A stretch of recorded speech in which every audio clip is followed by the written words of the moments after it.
Hello guys. सो आप कैसा feel करेंगे जब आपको पता चले कि आपका फेवरेट सिंगर या आपका फेवरेट K-pop ग्रुप आपके पड़ोस में ही रहने आ जाए। सुनने में कितना ऑसम लगता है ना। सो ऐसा ही आज हम इस ड्रामा की स्टोरी एक्सप्लेनेशन में देखेंगे कि कैसे एक नॉर्मल लड़की की पूरी लाइफ चेंज हो जाती है जब उसका फेवरेट K-pop ग्रुप एक्सो उसके पड़ोस में ही रहने आ जाता है। एक्सो एक बहुत ही ज़्यादा फेमस बॉय बैंड है, इनफैक्ट इंडिया में भी काफ़ी ज़्यादा पॉपुलर है। साथ ही ड्रामा भी एक लव ट्रायंगल बेस्ड स्टोरी है। सो बिना देरी के चलिए स्टार्ट करते हैं।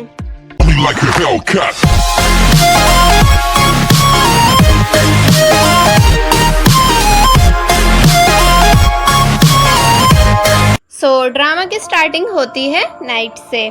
तभी एक वैन आके रुकती है और उसमें से 4 बॉयज उतरते हैं जो लुकिंग वाइज सीरियल किलर्स लग रहे होते हैं।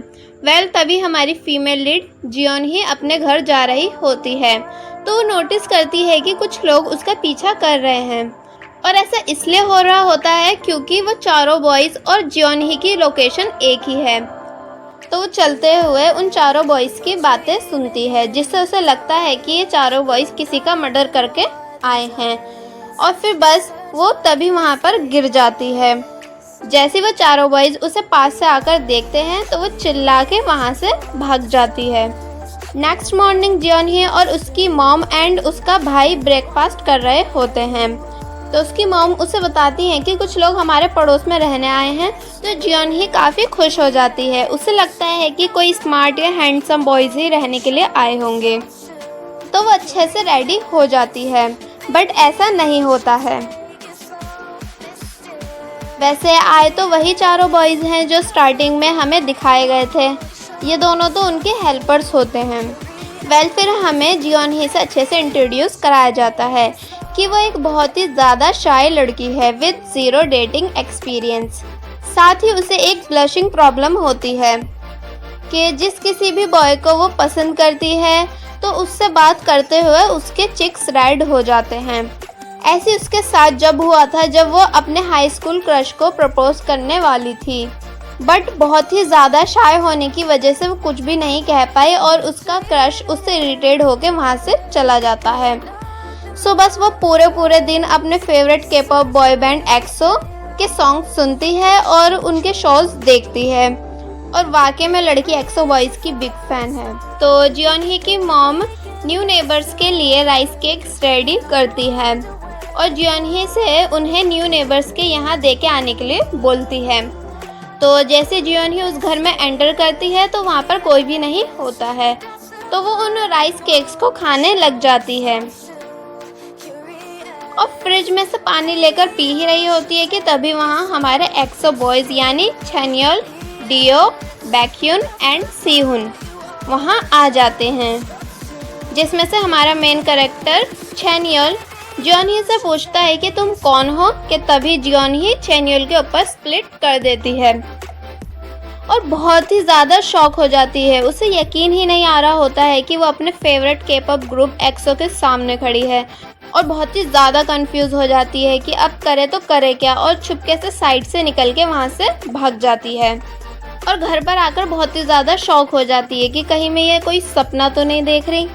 फिर बस जियोनही उन सभी पे अपनी विंडो से निगरानी रखने लग जाती है और अपनी मॉम से पूछती है कि ये सब बॉयज़ चैन और ग्रैंडपा के घर में क्या कर रहे हैं, बट उसकी मॉम बोलती है कि मुझे कुछ भी नहीं पता। एक्चुअली चैन उसका चाइल्डहुड बेस्ट फ्रेंड था और अपने ग्रैंडपा के साथ जियोनही के पड़ोस में ही रहता था। तो जब वो एक्सो बॉयज़ को सीक्रेटली विंडो से देख रही होती है तो तभी वो तीनों बॉयज़ जियोनही को देख लेते हैं तो जियोनही जल्दी से छुप जाती है। नेक्स्ट डे वो तीनों डिस्कस करते हैं कि वो लड़की कौन थी और जब हमें विंडो से देख रही थी तो उसके चिक्स रेड हो गए थे, क्या वो कुछ सोच रही थी हमें देख के। तो छेनयुल बोलता है कि ऐसा कुछ भी नहीं है, उसके चिक्स का रेड होना उसकी एक प्रॉब्लम है। तो डियो बोलता है कि क्या तुम उसे जानते हो, तो वो हंसते हुए मना कर देता है। नेक्स्ट सीन में जियोनही की मॉम उसे न्यू नेबर्स के यहाँ क्लीनिंग करने जाने के लिए फोर्स करती हैं और बोलती है कि तुम्हें ये जॉब करनी ही पड़ेगी वरना मैं तुम्हारे रूम को रेंट पर चढ़ा दूंगी। फिर मजबूरन जियोनही को इस होममेड की जॉब को एक्सेप्ट करना पड़ जाता है। साथ ही जियोनही की मॉम जियोनही को उस घर के सेकंड फ्लोर के रूम में जाने को मना करती हैं। एक्चुअली जियोनही की मॉम को पता है कि उस घर में सेलिब्रिटीज रहने आए हुए हैं और ये सब उन्हें उनके हेल्पर्स बताकर गए थे, इसलिए वो जियोनही को क्लीनिंग का काम करने को बोलती हैं ताकि किसी को भी पता नहीं चल पाए कि इस घर में यूनिवर्सल सेलिब्रिटीज रह रहे हैं। वहीं सेहुन की मुलाकात जियोनही के छोटे भाई से होती है। वो उससे कॉफ़ी शॉप की लोकेशन पूछता है तो जियोनही का छोटा भाई सेहुन को अपनी स्पेशल कॉफ़ी बना के पिलाता है और फिर बस वो दोनों दोस्त बन जाते हैं। फिर बस उन चारों बॉयज़ के स्टूडियो जाने के बाद जियोनही वहाँ जाती है और पूरे घर की क्लीनिंग करती है और काफ़ी खुश भी होती है। आखिर भाई वो अपने फेवरेट सिंगर्स के घर में है, तो वो उन सबके सामान को टच करती है, स्मेल करती है और काफ़ी पिक्स भी लेती है और काम करते हुए सेकंड फ्लोर के रूम में पहुंच जाती है जहां उसकी मॉम ने जाने को साफ मना किया था। और बस फिर वो उस रूम को देख ही रही होती है कि तभी उसे एक कॉकरोच वहां दिखता है और उसे मारने के चक्कर में वो सारे रूम की सेटिंग खराब कर देती है। और तभी वहां आ जाता है चैनियल और उससे पूछता है कि तुम यहाँ क्या कर रही हो। तो जियोनही काफ़ी डर जाती है।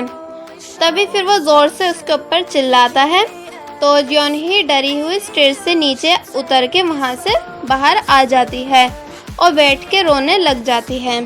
ये सब देख के डियो को उसके लिए काफ़ी ज़्यादा बुरा लगता है, तो वो जियोनही को चुप कराने के लिए बाहर आता है और उससे पूछता है कि क्या कोई मिसअंडरस्टैंडिंग हुई है। तो जियोनही बोलती है कि नहीं। तभी वो देखता है कि उसके चिक्स रेड हो जाते हैं, तो वो स्माइल करके उसके चिक्स को टच करता है। तो जियोनही अपने ब्लश की प्रॉब्लम डियो को बताती है और रोने लग जाती है। और बस फिर डियो जियोनही से फर्स्ट मीटिंग में ही अट्रैक्ट हो जाता है। वहीं जियोनही का फ़ोन चैनुअल के रूम में रह जाता है, तो चैनियल जियोनही को उसका फ़ोन वापस देने आ ही रहा होता है कि तभी वो उन दोनों को देख के वहीं रुक जाता है। फिर हमें चैनियल की 1 ईयर्स ओल्ड मेमोरीज दिखाई जाती हैं कि उसका कॉन्सर्ट चल रहा होता है जिसमें वो काफ़ी अच्छे से परफॉर्मेंस कर रहा होता है। बट आफ्टर परफॉर्मेंस उससे अपना लकी लॉकेट एक्सीडेंटली टूट जाता है, जिसको वो बहुत ही ज़्यादा लकी मानता था।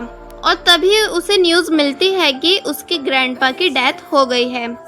एक्चुअली ये लॉकेट चैनियल को उसके ग्रैंडपा ने ही दिया था अपना लकी चार्म बता के, और ये भी बताया था कि उनके पास इसमें का एक दूसरा लॉकेट भी है। अब उसके इस लकी लॉकेट के टूटने के बाद उसके साथ सब बुरा होना शुरू हो जाता है, यहाँ तक कि उसकी वजह से एक्सीडेंटली उसके ग्रुप के एक मेंबर के पैर में भी चोट लग जाती है और उसके फ्रेंड को हॉस्पिटल में एडमिट होना पड़ जाता है। तो उसे लगता है कि ये सब एक्सीडेंट्स मेरे लकी लॉकेट के टूटने की वजह से हो रहे हैं, तो वो इसलिए अपने ग्रैंडपा के घर वापस आया है ताकि वो अपने ग्रैंडपा वाला लॉकेट ले सके और सब पहले जैसा कर सके। वहीं जियोनही काफ़ी परेशान हो रही होती है, ये सोच सोच के कि उसने अपना फ़ोन कहाँ छोड़ दिया है। बट जियोनही का फ़ोन तो चैनुअल के पास होता है और वो उसकी पिक्स देख रहा होता है। नेक्स्ट डे जियोनही को याद आ जाता है कि उसका फ़ोन चैनुअल के रूम में रह गया था, तो वो चुपके से अपने फ़ोन को वापस लेने चैनुअल के रूम में पहुंचती है और जैसी फ़ोन लेके वहां से भाग रही होती है तभी चैनुअल उसका हाथ पकड़ लेता है और उससे पूछता है कि क्या तुम्हें सच में याद नहीं है कि मैं कौन हूँ। तो जियोनही काफ़ी कंफ्यूज हो जाती है और बोलती है एक्सो और वहाँ से चली जाती है। नेक्स्ट डे जियोनही काम पर नहीं आती है, तो चैनुअल और डियो जियोनही के लिए काफ़ी वरीड होते हैं। तो सेहन को जियोनही का भाई बताता है कि उसे फीवर है, तो डियो जियोनही के लिए कॉफ़ी कैन और उस पर एक गेट वेल सून की चिट लगवा कर भिजवाता है, बिकॉज अब वो कंफर्म है कि वो जियोनही को काफ़ी ज़्यादा लाइक करने लगा है। नेक्स्ट डे जियोनही वापस काम पर आती है, तो चैनुअल जियोनही से फिर से वही क्वेश्चन करता है और बोलता है कि तुम वापस क्यों आई हो, क्या तुम्हें पैसों की ज़रूरत है। ये सुन के जियोनही को काफ़ी ज़्यादा बुरा लगता है और वो उस रूम से जा ही रही होती है कि तभी चैनुअल जियोनही का हाथ पकड़ लेता है और अपने सभी मिसबिहेवियर्स के लिए जियोनही को सॉरी बोलता है। और बोलता है कि जब तक तुम यहाँ क्लीनिंग कर रही हो तब तक मैं बाहर खड़ा हो जाता हूँ। तो जियोनही भी छेन्योल को उसके रूम को स्पॉइल करने के लिए सॉरी बोलती है और बोलती है कि मैं कोई परवर्ट स्टॉलकर नहीं हूँ, I know you don't care, but मेरा भी एक नाम है। और अपना नाम बताने ही वाली होती है कि तभी छेन्योल उस रूम में अंदर आ जाता है और बोलता है कि मुझे तुम्हारा नाम पता है, जी योन ही। जिसको सुनने के बाद जियोनही पूरी तरह शॉक हो जाती है। आई होप आप सभी को फर्स्ट पार्ट इजीली समझ में आया होगा। सेकंड पार्ट में आप सबको फुल ऑफ लव ट्रायंगल देखने के लिए मिलेगा। सो सेकंड पार्ट देखने के लिए हमारे चैनल को सब्सक्राइब कर दीजिए और वीडियो को लाइक एंड शेयर कर दीजिए। Thank you.